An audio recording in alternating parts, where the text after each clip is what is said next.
Hi, I'm Neil, and the class that I'm in right now is leadership. So my question for you is, how have your experiences in your company and the industry affected you as a leader? Yeah.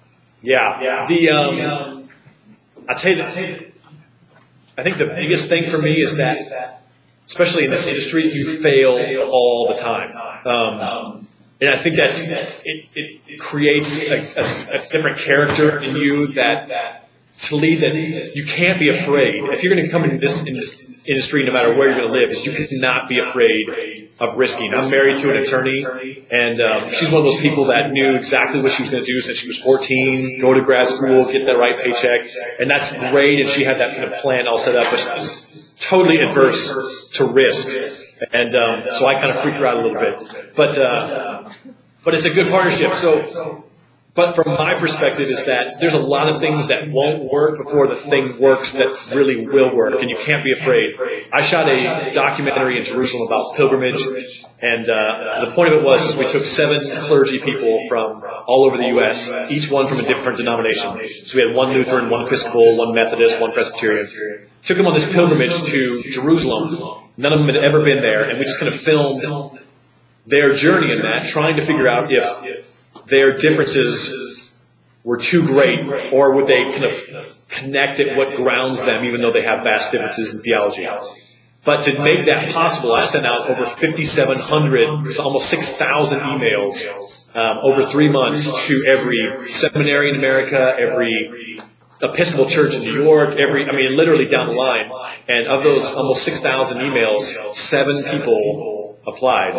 And those were the 7 people that ended up going, and they were the perfect fit. But you never know if number 892, when you were totally burnt out at 2 in the morning, and you didn't want to send any more emails, it turned out that was Charlie, who was the perfect Baptist representation for the group. So that's kind of fueled me beyond this, is that you can't, it's very rarely a personal thing when people say no. They're either busy or that's not what interests them or whatever, is don't be afraid to fail.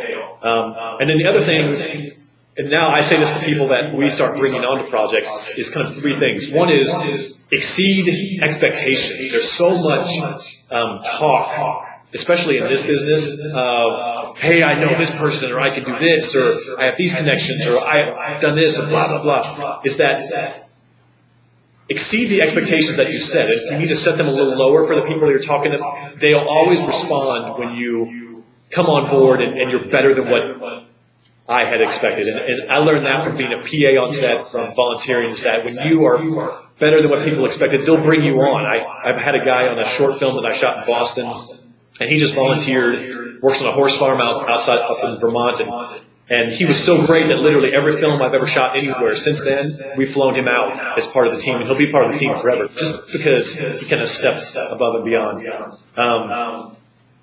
In with that is, whatever you say you're going to do, just do it. Don't worry about impressing people with all the stuff you can say, or that you kind of know, or my uncle this, or whatever it is. Whatever you say you're going to do it, and let people know that once you've said it, it's just done. And people will really respond to that down the road. And then the last thing is partner with people that have skills that you don't. It's very easy for me early on to partner with people that were always like me, and because we got along well, we had cool things going on, we could play ball. But at the end of the day, if he wanted to be doing the exact same things I wanted to be doing, then the other half of the work that I wasn't very good at was never getting done, and it was just the constant that led to the failure stuff too. So the partner that I have on the producing side is one of those New York guys that's fearless and get people on the phone and kind of, that's not the way I was raised in Iowa. I was a little more nicer, but he's that great producer thing, and you need that kind of good cop, bad cop. You need a detail person if you're an idea person, or vice versa. So kind of seek out those people and offer what you can to them, but bring them on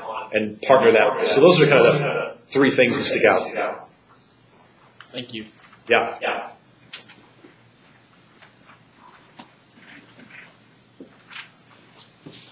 Hello, sir. How are you doing? Hey. I'm good. First off, I think that it's good that you actually left Wartburg and went and pursued some different things. So I think that that's great. So continue to do stuff and encourage other people to do things as well. I appreciate that. Okay, my question, at this point, like, who are your major, like, investors?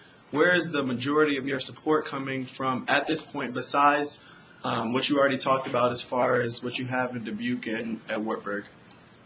Investors for this new film, is that what you mean? Yes. Yes. It's that'll actually come in two different waves. The first batch of investment is development investors, and that will probably be in the range of $100,000, and we'll probably break that up. One person may write that check for $100,000, or we may do 4 groups of people that write for $25,000.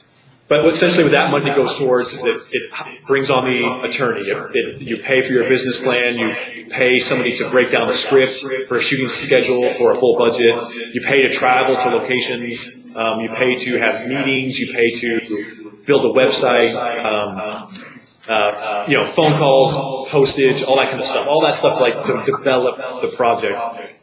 And development money is always different than typical investor money because development money is it's the riskiest money of all the money you put into a film because there's no guarantee when somebody gives you $100,000, you're just trying to get that film to the point where it could be made, and there's no guarantee that it'll be made. It's a risky kind of deal. So the way that film people usually reward those people is they say, okay, typical investors don't get paid until profits start being seen after the movie's been released, and that could be.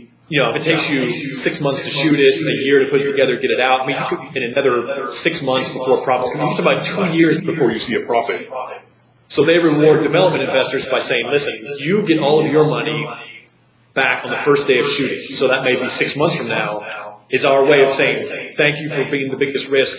We'll pay you back as part of the budget for the movie. So it's a risk-reward kind of thing. So what we do for our development people is we say, okay, whatever you invested, we'll give you your money back plus 30%, like we are with the normal investors, and we'll give that to you on your first day of shooting. We'll also reward them by saying every dollar that you invest as a development investor, we'll match that to a charity of your choice. So if you're independently wealthy at Wartburg College and you love your school and you say, yeah, I got $100,000, at the first day of shooting, we'll give you $130,000 back out of the budget, but then we'll also, if you say Wartburg College is your chosen one, we'll write for $100,000 to Wartburg College as well as a way of incentivizing you to invest in the project. So that's the way that the development part works. And those will just be that's almost always from people you know, or somebody on your team knows of somebody that knows somebody. At this point, I didn't grow up with a lot of rich people around me, so it's not like I can call my uncle, but as a team, people start realizing, hey, there's this person that has wanted to invest in film, or maybe it's somebody like, I shot a project on Paul Revere. That was the short film that we did in Boston, and we had people that supported us just because they were historical people, or maybe they were Boston lover people. So you kind of find out what part of your thing might appeal. Maybe you're shooting a movie about autism, and then all of a sudden the autism folks that have some connection to that will invest. Development money is usually always that kind of stuff of people you know and warm money. The bigger money for the movie for us will come down the road, and who knows where that will ultimately come from. It could come from individual investors the same way. People just have a lot of money and they want to invest in film. It could come from Fox Searchlight that says, hey, listen, we see that all of what you have in place, we'll front the money because we know that we'll get the distribution deal on the back end, or maybe it's a 50-50 deal. What we're trying to do with this one is that normally a film would say, okay, we have our script, we put together the pieces that we can put together, now we try to hit up investors right away for this movie. What we're doing a little bit different is we're saying we're going to wait to approach our big investors until we have all of these pieces in place. Then when we put it in front of them, we can say, listen, most of your risk is gone. These are all the pieces we have in place to mitigate your risk. And then it'll come from whatever. But with the right PR, the right awareness behind it, it's amazing how people start calling you out of the blue to invest in the movie. People like to be a part of things that are new and exciting. All right, thank you. Yeah.